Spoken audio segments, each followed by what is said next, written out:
coming back. I'm pretty good with faces, Okay. so when you Okay. looked familiar, I thought, oh, we've met. No worries. Yeah, and it's kind of hard too with the computer stuff too, so that's impressive. Um, so yeah, I guess there were a few things I wanted to kind of go over. And it's kind of like an interesting mix because I am also involved with the Estuary group, so I am an Estuary leader with the Van Donk crowd. Good. Um, and I'm trying to kind of balance this conversation between promotion of estuary and then also um, like usually in these conversations, I know you ask about story, and so I'm willing to share that. And I have some complications with trying to kind of get involved with the whole church thing. So I'm trying to make this a balance between promotion of estuary, but also like my story, but not letting my ego so much get in the way. So I I hopefully. don't know if it's ego with story, but I just found that people will care what you have to say if they care a little about you. So if you're thinking that I might share this on my channel, then you should probably give us a little bit of background into who you are so that they'll care about what you think. So it's up to you. It's your time. You can do with it as you wish. Okay, sounds good. Okay. Sure. Yeah, I mean, we can start it off and then well, I guess we'll kind of see where things go once we're done Sounds with it. good. All right. Okay. Where do So you want to begin? You want to begin with you? Tell us about you. yeah, sure. So I guess for me, I grew up going to I guess being in a family with people who went to Willow Creek Oh Community yeah. Church, and Yeah. so that was a part of my upbringing. Very nominally originally growing up. Actually, I think the biggest part of my initial story is more less so going to a church environment and more just how do I fit in with the people around me. Mm, Um, I had uh, really good parents that provided for me, but as far as like the friend thing, it wasn't. That was much more challenging to me because I didn't have um, people that were consistent. It was, mm, sort of like a what are you going to give to me in this relationship? And as soon as mm, it's gone, we're going to kind of take from you what we can kind of take. mm, And so I was always trying to prove myself to others. Um, and like, how can I be more popular? How can I tell those quick jokes that get people to laugh? And, you know, I felt like I almost had to like break down this mental barrier of swearing is bad, but we need to say those words quick to get the laughs and that sort of thing. um, so yeah, I guess for me it was all about like proving myself. And it just for me it wasn't really working. I mm, always wanted to be higher up on that pole, and I guess being an introvert, I wasn't great at doing a lot of those, achieving a lot of those goals. mhm. So I was always trying to figure out who am I and that sort of thing. Where that started to change is when I got more involved with Willow and the high school ministries. Um, I had really some awesome small group people who were able to build into me. I felt like at that age I was able to kind of connect with the faith um, in a lot better of a way. You just don't have the capacity, I think, as a elementary school kid. Um, and so there was just a lot of more practical ways that everything fit in. And basically, what I took from that is um, the difference that I could make as a person is I could live into the love that I believed God portrayed through the Bible, and then build into the church community around me. And so some of the things that just kind of like how that sort of played out, I had some small group leaders that were like, you should know everybody's name here. It's Willow Creek is a mega church. They kind of split things up. There were still like 50 students that would go into like a group setting. So they were like, challenge me, know everybody's name. Um, Through that experience and just kind of learning about people, um, I really learned how the importance of empathy and learning people's stories, um, in order to understand, in some sense, like others' metaphorical home. To give an example, I for me, I was committed to, um, what I was doing within my house group setting. But I learned a lot about a couple of people who really had a very difficult time there. So one, um, I met this person freshman year who turned out to be this incredibly staunch atheist. And it was through conversations that I learned really sad stories about her dad Mm, was a pastor and mm, um, made some bad decisions to not only like cheat on his wife, but to do so with another man. And so it was just like one of those things where it's like, what is this? And so like just really, and there was a bunch of other stories of just, being able to really connect with people. I had a few people that were going through to, few friends that were going through depressive episodes, and um, I learned basically to listen, um, or how to listen to others and to learn what are the things that are driving them. Um, I also learned to kind of challenge myself to be a better person that can do that type of thing, um, as opposed to trying to prove where I was on the social hierarchy with making fun of people and doing stuff like that. It was more about how can I actually build people up, and there was a lot of ways that I changed in that. Um, and then, yeah, just really having this awesome group of friends who um, really challenged each other to be better. We did this thing called Steel on Steel as like a small group of just basically people that were in my age class and then also who were guys. And we did this thing called Steel and Steel, which is kind of as iron sharpens iron, so one man sharpens another. And the basic premise of it is we shared 100% of the 10% of our lives we don't share with other people in that group. And it was really interesting. mm, Um, wow. yeah. And I mean, in some ways, I kind of question how much that was, um, well, that was fully done, but I think we did a pretty good job of it. 100% is a lot. It is a 100% of lot. anything is a lot. That's true. So it's an Um, ambitious goal, and it would be, yeah, it's a very interesting idea. So good for you. Thank you. And I guess for me,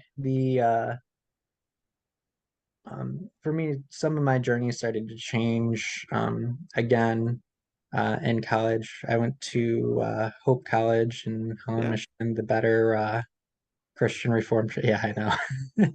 They're not Christian, Sorry. they're reformed. Oh, They're Reformed. Okay. reformed. Okay. I guess you're smarter than me, Paul. But I doubt it. well, you have many more years to work on that. So I have had more years, yes. but anyway, um yeah, it was an interesting environment for a lot of different reasons. I had um a lot of challenges there that I didn't have in high school. I think there are a lot of challenges to doing Christian community in a Christian community that you don't have in a secular community. I mean, a lot of advantages too, obviously, but um, I guess for me, it was my first time kind of seeing some of the church politics and uh, not seeing how interpretations of passages are very different, seeing very different cultures kind of come together and not being so sure on some. And um, yeah, I guess for me, it was very difficult because I had um, challenging time finding that same sense of home that I had in high school, where I was able Mm, to invest in people emotionally and that sort of thing. yeah. Um, and I think also going to a private school, it's just people don't necessarily have the same issues that they do Yeah. coming from, high school. I was in a high school that was very diverse. We had people from all sorts of socioeconomic Yep. and what was it, like ethnic backgrounds. It was very, very different. Yep. Yep. Um, and so for me, it was kind of a place where I started to question, um, through a lot of different experiences, is God more than just an emotion? Um, or is God more than something that's just like a voice inside my head? Um, and so for me, it was, a very challenging time because I didn't necessarily feel like I had people I could talk to about that, um, like over a long haul, because those questions really need a lot of time and a lot of, I guess, um, lived experience to work through. Um, and um, for me, um, as those questions started to continue, and I still tried to kind of fit in myself with the church. Um, there were just, I think, post college, a lot of things that just kind of continued to build like a wedge and started putting me outside of that. Mm, So wanted, when I finished um, college, I went back and tried to be a small group leader in the church I was part of for Willow. And there was just a lot of, um, I didn't see some of the same things that I had with some of the groups that I was involved with, the group that I was a part of. Like, not that there's anything wrong. It was just very different. Um, and like part of it was kind of like, I guess going back there in some sense was trying to figure out how do I fit in, like how does my story fit in from before to now, and trying to kind of work those things out. yep. Um, and so as I started to kind of learn that my theological differences were a little bit different from some of the leaders that were around me, and I didn't necessarily have that support. Yep. And even the people that were like somewhat supportive, they just weren't there when sort of push came to shove. Hmm. Um, I was trying to kind of figure out how all that would, like, how does this whole thing work? Um, and it started to kind of get to a point where I was like, okay, I need to figure this out. And so one of the people who had been, kind and nice, but wasn't like willing to put in the time to meet, I was like, okay, I'm started like I'm trying to think of the best way to put it, but I guess I sort of kind of like laid the hammer down, and I was like, there's some things I need to talk about. And um, I didn't get really any response from that at all. Um, and so for me, it was kind of like, okay, well, I don't know where I fit in the belief structure. I don't know kind of where I fit in the emotional connection to like what God is, sort of a thing. Is God more than a feeling, that sort of thing? Hmm. And now there's now that, especially because I put this ultimatum down that's not being resolved, um, it was kind of like this thing where it was me questioning like how do I fit into any of this? Mm, Um, and so um, basically, I kind of like took a step back and um, stopped going to church in that sense. mm, But at the same time, I mean, I don't necessarily know what it is. Like, there's still obviously like all those things that were built into me from that high school time. Like, those are still significant to me. mhm, Um, and I don't know exactly. I guess I'm sort of agnostic about what all those things mean, mhm, but like I know that they're important. mhm. And so is that sort of propelled me into being an estuary leader Okay. with the Van Donk group. Yep. And Yeah, and I'm also been involved a little bit with the Chicago Bridges of Meaning, their Yep. group as well. So yeah, that's kind of where I'm at now. And yeah, I'm trying to figure out How has that been for you? Both the groups. Estuary group, both Yeah. groups. They both kind of interesting. So it's kind of interesting because in some sense, I consider it three groups. There's the Chicago Bridges of Meaning, there's the Estuary Leadership Group, Yep. and then there's the personal estuary group that I've been trying to start, and that's been kind of an up and down sort of thing. Okay. Um, so I guess I can kind of just go one by one. So the leadership group, that's been really helpful because there's some awesome guys there. I had the fortune of being in with Nate Heil. Luke was in with us for a little while. Did We Luke have actually go to an ElseNet meeting finally? oh, maybe it's a different Oh, okay. Luke Thompson from Minneapolis, because he was one of the first people to sign up, and he's never been to a meeting. So Luke okay. Luke can get that fixed in lots of different ways. He's already built his own ecosystem. So Yeah. Well, yeah, but yeah, I guess I don't know Luke. I haven't been really on the Bridges of Meaning all oh, that that's much, but fine. That's fine. um, yeah, but it's just been an awesome experience being able to kind of learn different perspectives, see everybody building each other up. Um, and it is very refreshing because I feel like a lot of times when I talk to my friends about, where I'm at, they kind of want to get their propositions out and want me to kind of believe the propositions that they were grown up with, and um, or at least that they believe now. And I just don't really have interest in that game. Because I don't think that's how it works. I don't think that's how people work. Um, at least now, I probably would have thought that before, but just where I've been. And so, yeah, I guess for me, what Estuary is it's a bunch of people that are willing to build each other up, Mhm. ask questions, probe into things, and um, a group that's trying to create something together. And we're not exactly sure how to define that. I don't know that we ever will be. Mhm. Um, but we do know that we're trying to create some sort of structure that has the ability to fight nihilistic thinking. And yeah, I think that's important for where we're at in this so-called meaning crisis. Mhm. Mhm. Mhm. Well, it's interesting because I mean you're at an interesting nexus, because the Chicago Bridges of Meaning group is, I guess, one of these legacy groups that predate the estuary Mhm. movement.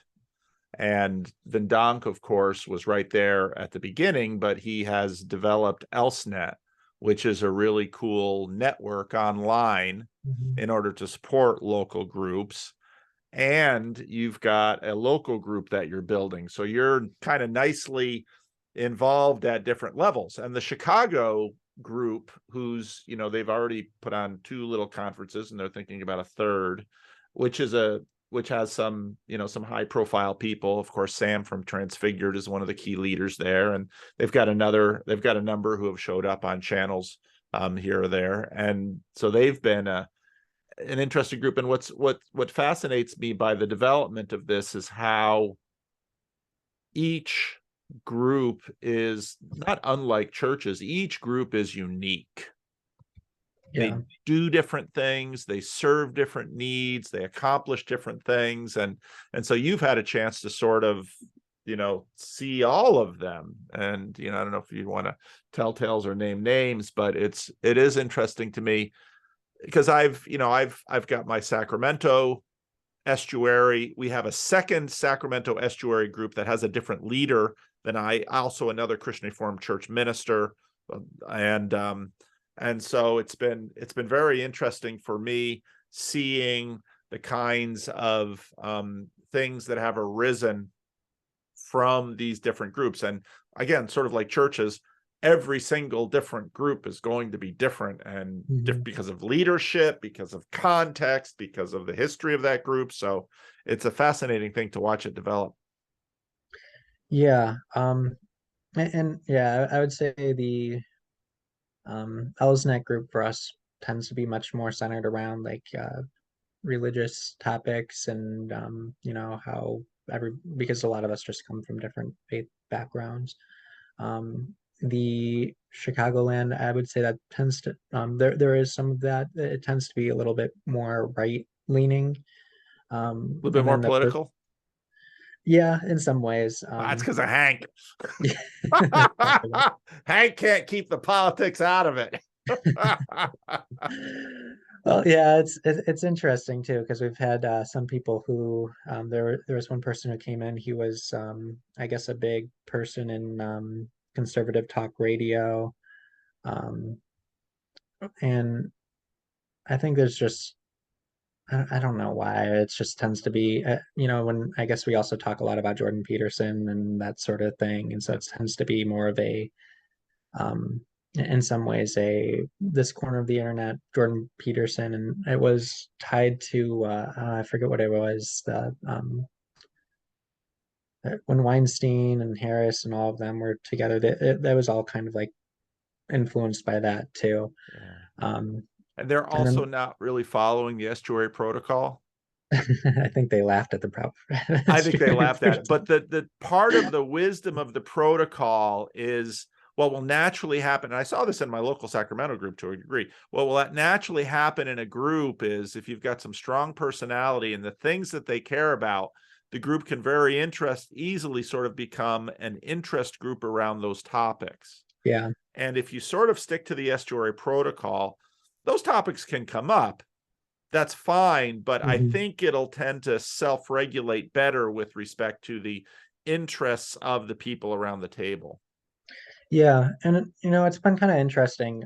I mean, I say they laugh, but they respectfully are doing so, and I think in some ways they do serve some purposes and have some advantages over the protocol too, because um, the protocol it's hard to find that thing like that holds everything together. Yep, Whereas when you have a group that's around something, you can name it, you can say this is what we're doing, and it makes sense because we're doing the protocol yep, that, I mean, not the estuary protocol, but our protocol.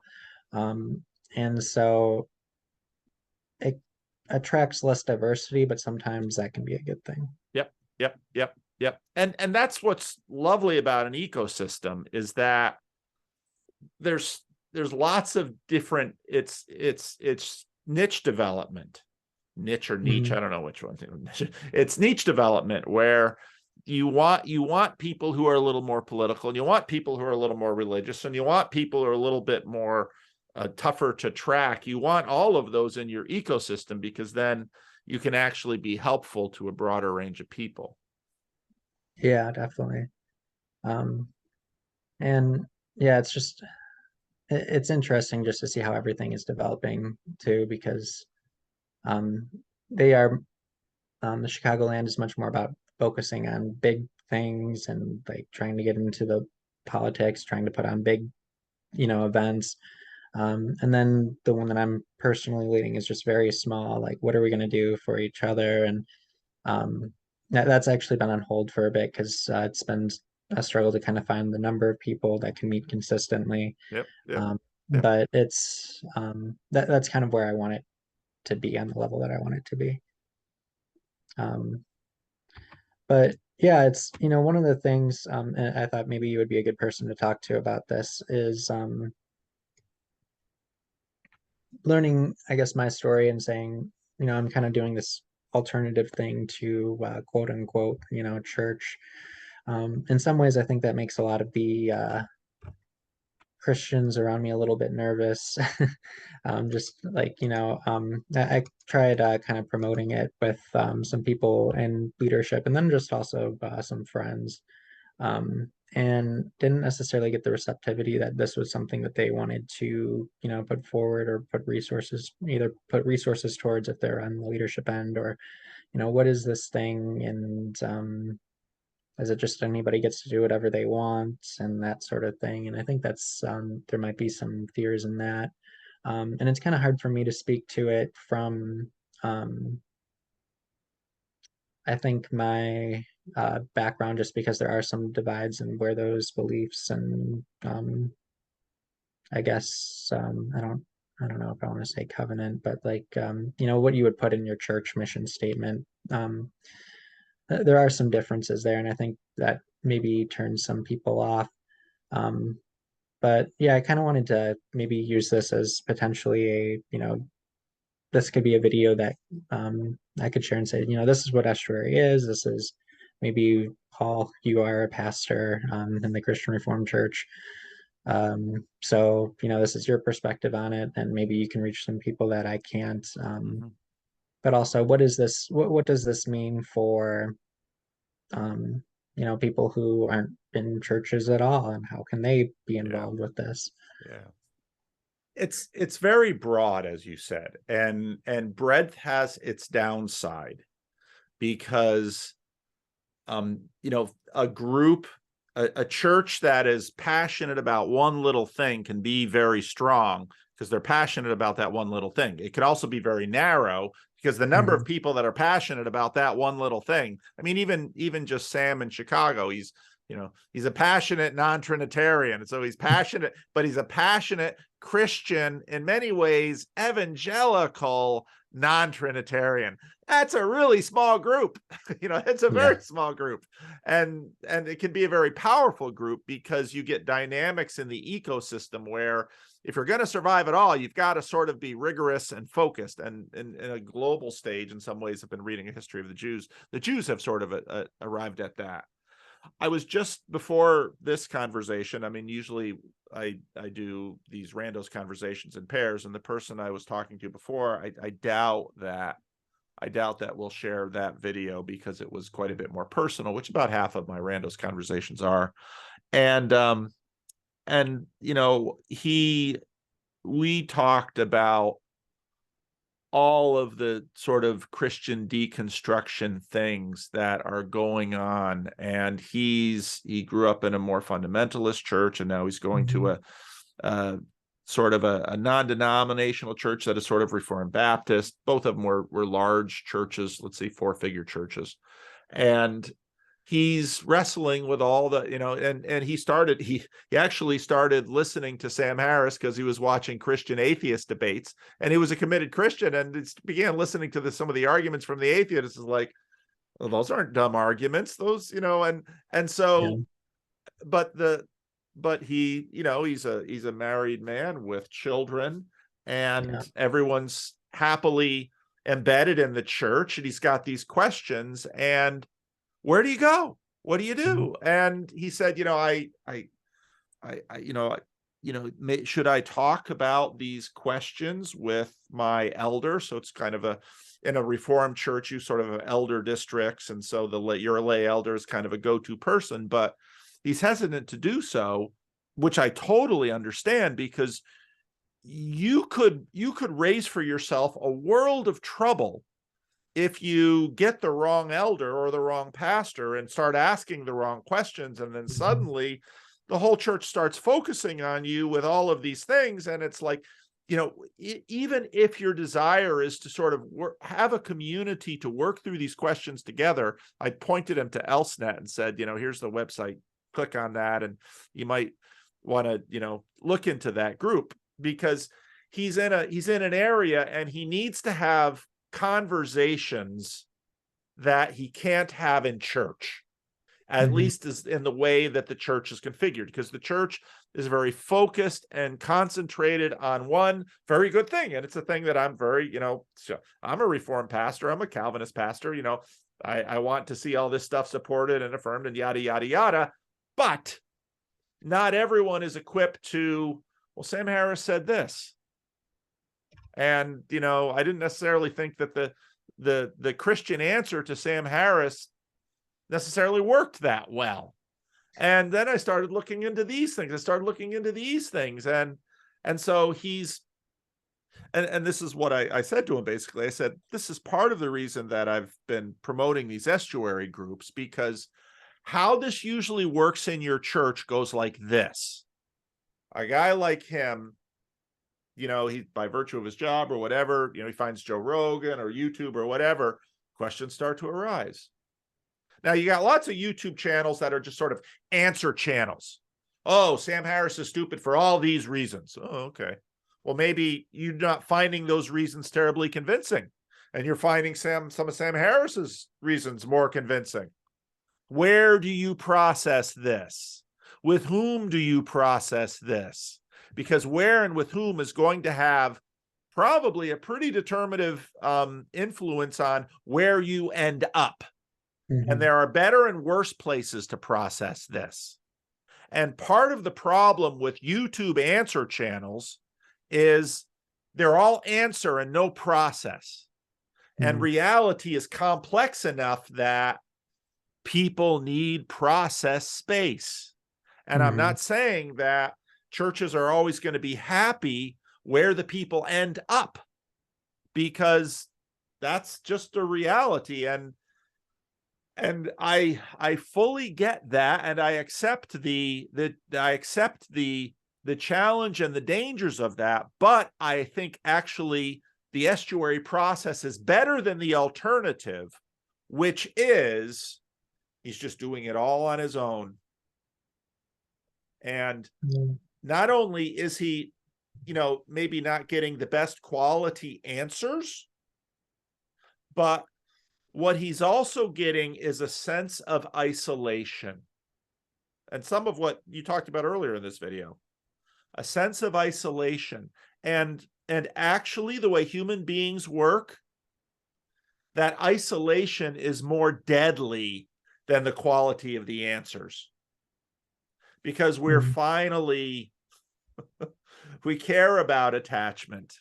We care about relationships. We believe the people we trust often more than the quality of the answers. And so if you really want to help people with my agenda, let's say, help people stay knitted together in Christ, build communities for them that have the relational quality that I think, in my opinion, theologically, the church was always supposed to deliver anyway. And in fact, generally speaking, the best foot forward that the church puts forward are not the answers to these abstract questions, but the quality of relationships. That's why gangs work. Gangs have terrible answers, but they work. Why? Because they build relationships. Cults have terrible answers. I mean, look at Scientology. I mean, this stuff is nuts, and it's made up by a science fiction writer, and it's there for all of us to see. Why does it work? The quality of the relationships. And so if churches really want to be smart about shepherding their flock, they're going to need to build places to have a quality of relationship where people can engage in these difficult things. And so I'm not saying estuary is perfect or foolproof. And I think what we talked about already is an example of the fact that it's enormously complicated, that different groups and different people and different leaders, they're going to have different emphases, and there's going to have some different outcomes in there.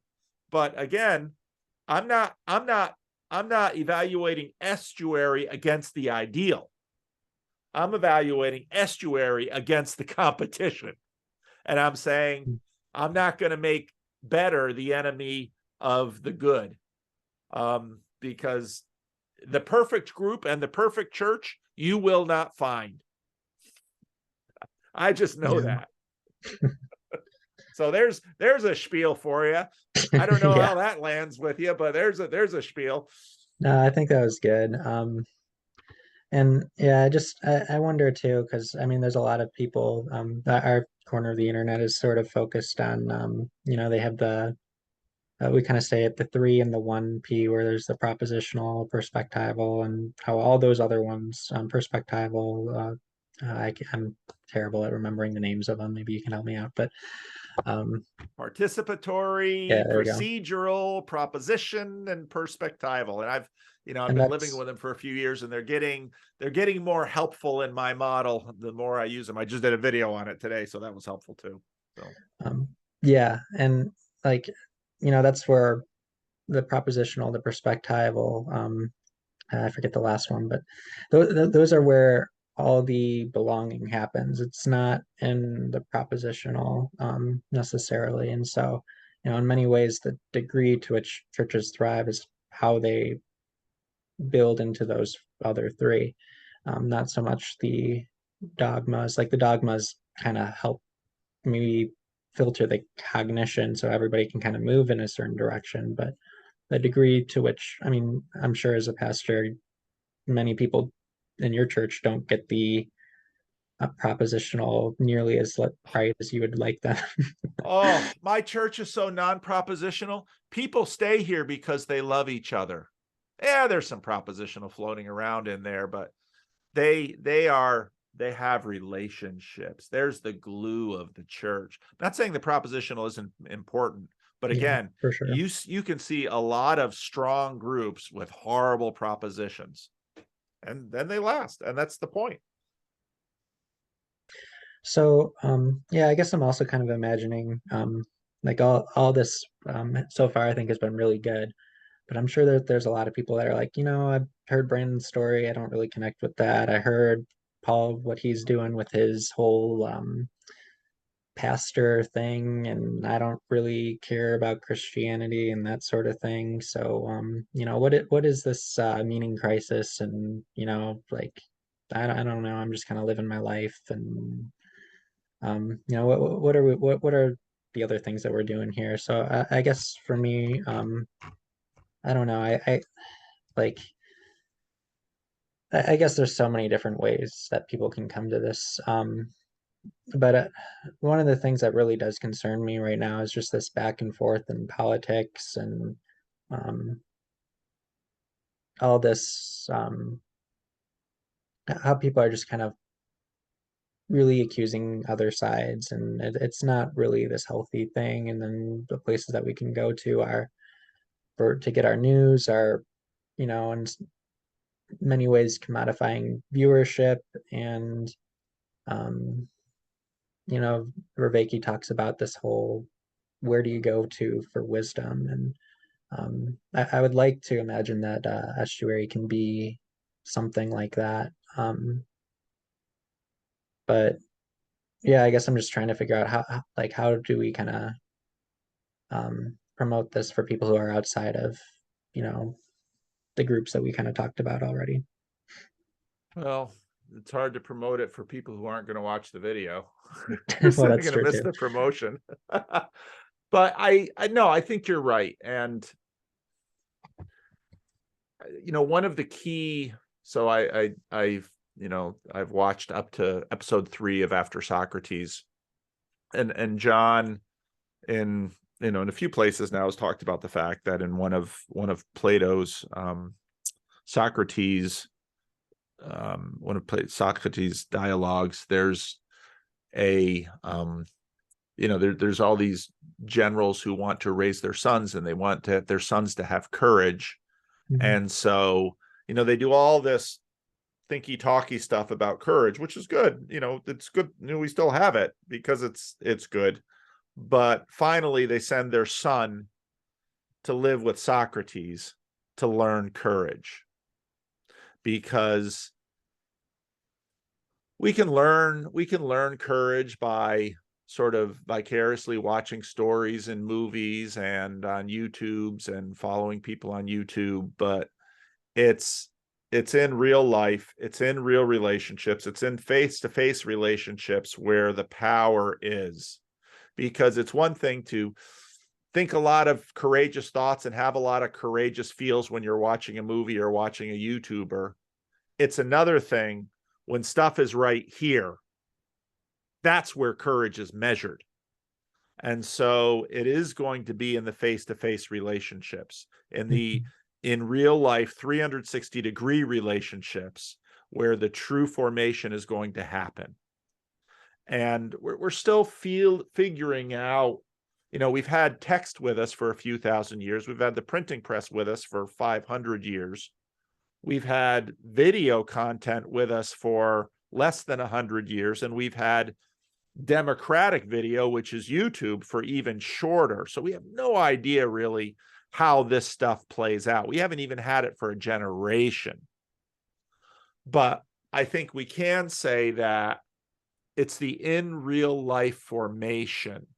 I mean, they already know this about babies. I mean, look at what happened with the Romanian orphanages, that, you can put a baby in a bassinet and you can give it food, and you can keep it warm and dry, and it will die. The Jesus' first temptation, man shall not live by bread alone, but by every word that proceeds from the mouth of God. We might also say babies will not live by food alone, but by care and attention and love and physical contact. And without those things, infants die. And without those things, children are malformed in a permanent way that they will never fully recover from their whole life long. And so if people are, this is in some ways part of the, the whole Grim Grizz channel. I was watching Grim this morning. You cannot be nurtured by a computer screen. It's going to form you, it's going to shape you, and you can get some good things from it. I wouldn't be doing this if I didn't believe that to a degree. But it's your in real life relationships that are categorically different.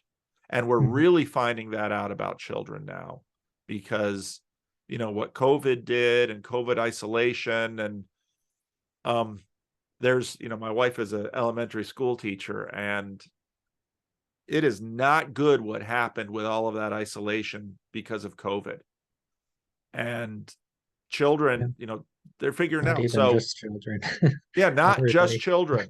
And so the guy I just finished talking to in the Randall's conversation, I made the point that it's awfully nice to have consumerism is all about having a ready service provider for a need that you have. And so if you live in a city, if you live in a populated area, the chances are someone might be addressing a niche or a need that you have. But for many of us, and even if you live in an urban area, for many of us, it's more like, so I just finished watching 1883, one of these Yellowstone stories, and it's basically about this family on the Oregon Trail. Well, if you're a pioneer and a homesteader, you're going to have to go out, and guess what? You're not going to eat grass with the buffalo. You're going to have to grow a garden. You're going to have to, and it's, what you've been doing, and it's really hard. You're going to have to go out, and you're going to have to develop around you the niche, and you're going to have to, and this is what human beings do, and you're going to have to furnish it, and you're going to have to cultivate it, because the truth is you can't just buy it, because you can't purchase people. You're going to have to grow your friendships. And it's just like a marriage relationship or a child. You have to grow together. And that's how human beings are. And So, Estuary is one way to pursue that. so I think what you're saying is, and within the estuary protocols, there is an opportunity for people to basically put forward what is important to them. So you almost have to cultivate that habit of listening, where you can understand where people are at and what's motivating them and what's driving them. And then you have the opportunity in some ways to live into that and live into that relationship with that person. And I think what you're saying is that the fruits of that is really what is going to create communities for people that are meaningful, and that isn't just like your sports team on a weekend where you don't really have to get to have those meaningful I'm not going to conversations. say anything against the sports teams. They're Yeah, powerful, but not every sports isn't for everyone. that's true too. Yeah. And these, and I mean, So Bowling Alone, Putnam's book, a generation ago, that identified part of the problem. America was a nation of groups and subsidiary institutions. And what's been happening is we've been hollowing out the middle. And part of why we've been doing that is we've been replacing it with screens, and first mass media, now social media. And it has an ability to do some of that. It's sort of like eating junk food. I like a bag of potato chips as well as the next guy. I really do. But you can't live on potato chips all the time. And that's kind of what these screens are. Hmm. Yeah, and so it's putting in the work to actually develop something that is more substantive and yeah, Nourishing. and what that is kind of hard to define exactly. Yeah.